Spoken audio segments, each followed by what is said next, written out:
ഇന്ന് നമുക്കൊരു ചേനയും മത്തങ്ങായും ഈ പച്ചപ്പയറും കൂടി ഇട്ടിട്ടൊരു എരിശ്ശേരി വെക്കാവേ. ഇനി വേണ്ട സാധനങ്ങളാണ് ഇതൊക്കെ: തേങ്ങ, കറിവേപ്പില, ചെറിയ ജീരകം, ചെറിയ ഉള്ളി, 2 അല്ലി വെളുത്തുള്ളി, മഞ്ഞൾപ്പൊടി, 3 പച്ചമുളക് എടുത്തേക്കുന്നത്, പത്ത തേങ്ങ ഇട്ടെടുക്കാം.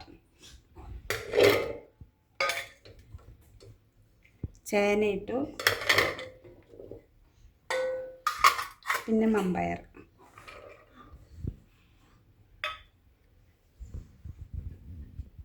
ഇതിനകത്തോട്ടൊരു ശകലം മഞ്ഞൾപ്പൊടിയും കൂടി ഇടുന്നുണ്ട്.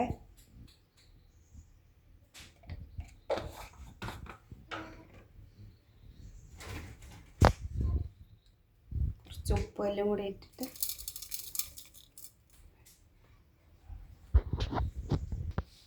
പിന്നെ കുറച്ച് വെള്ളം കൂടി ഒഴിക്കാവേ. കുറച്ച് വെള്ളം മതി, ഇത്തിരി വെള്ളം വേണ്ട.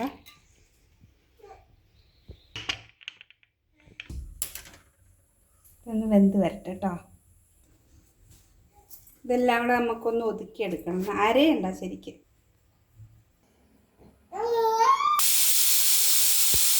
കറിയൊക്കെ വെന്ത് വന്നിട്ടുണ്ട്. മത്തങ്ങയും ചേനയൊക്കെ അത് ചീനിച്ചട്ടിയിലോട്ട് മാറ്റി. ഇനി നമുക്കിതിനകത്ത് അരപ്പ് ചേർക്കാം.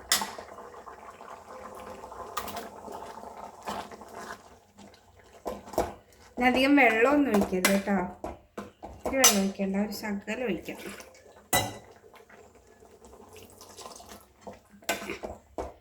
നന്നായിട്ട് മിക്സ് ചെയ്യണം.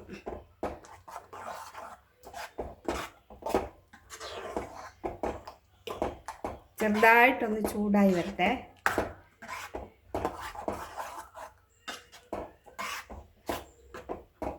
ചെറിയതായിട്ടൊന്ന് ചൂടായിട്ട് അരപ്പൊക്കെ ചേർത്ത് മത്തങ്ങ ഒന്ന് ചൂടായി വരുമ്പോഴത്തേക്കും നമുക്ക് ഈ വറുത്ത് വെച്ച തേങ്ങ അതിനകത്ത്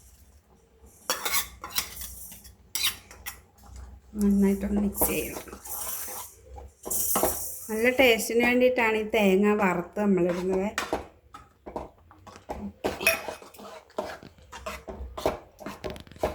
നമ്മുടെ മത്തങ്ങ എരിശ്ശേരി ഇവിടെ റെഡി ആയി കഴിഞ്ഞു.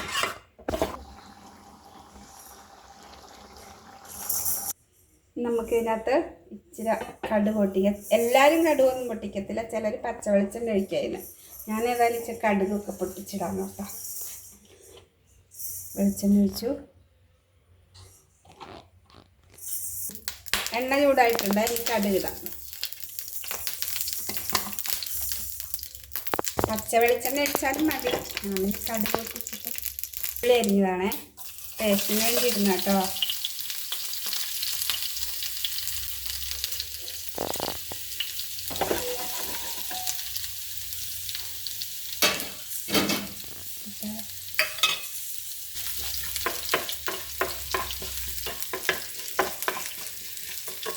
ചെറുതായിട്ട് മൂത്ത് വരുന്ന എന്നിട്ട് നമുക്ക് കറിവേപ്പില ഇടാവേ.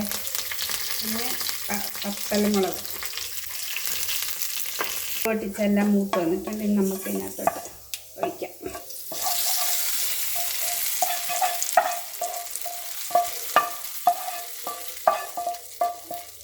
മിക്സ് ചെയ്യാവേ.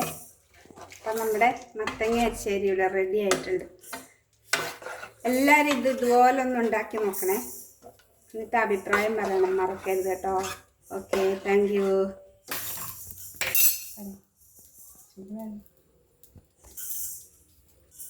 ആദ്യം ഞാൻ മത്തങ്ങയ്ക്കകത്തും ചേനയ്ക്കകത്ത് ഉപ്പിട്ടായിരുന്നു കേട്ടോ, അതുകൊണ്ടാണ് പിന്നെ ഉപ്പിടാഞ്ഞത്. ഇപ്പം നോക്കുമ്പോൾ ഇച്ചിരി ഉപ്പ് കുറവാണേ, അതുകൊണ്ട് ഞാൻ ഇച്ചിരി കൂടി ഉപ്പ് ഒഴിക്കുക. ഉപ്പ് നീരൊഴിക്കുന്നതായിരിക്കും നല്ലത്. ഉപ്പിൻ്റെ കാര്യം പറയാൻ മറന്നു പോയതാ കേട്ടോ. ഓക്കേ.